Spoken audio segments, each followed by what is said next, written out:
எனக்கு அருள்வாயே முருகா முருகா முருகா.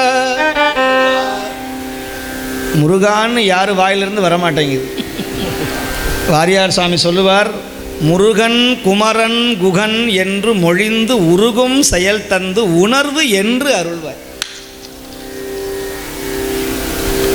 முருகா என்னும் நாமங்கள்னு சொல்லுவார்.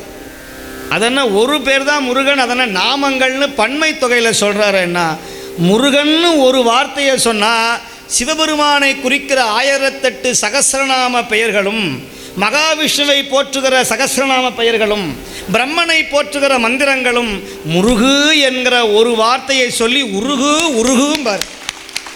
அப்படித்தானே?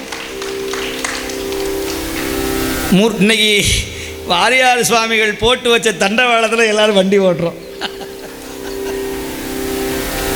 அந்த சுவாமிகள் மாதிரி அவங்க மாதிரி இனிமே உலகத்தில் யாரும் வரவே முடியாது. வாரியார் சுவாமிக்கு நிகர் வாரியார் சுவாமி தான். என்ன பேச்சு எந்த, ஆனால் அன்னைக்கு அவங்க இருந்த காலத்தில் இந்த டெக்னாலஜி வசதியெல்லாம் இல்லை. தர்மபுரம் ஐயா இவங்க இருக்கும்போதெல்லாம் அப்போல்லாம் சாதாரண கல் ரெக்கார்டு, கேசட்டு, இந்த ஆனந்தா கேசட்டு, வாணி ரெக்கார்டு. ஆனால் இன்னைக்கு எடுத்தால் உடனே ரீல்ஸு, ஸ்டேட்டஸு,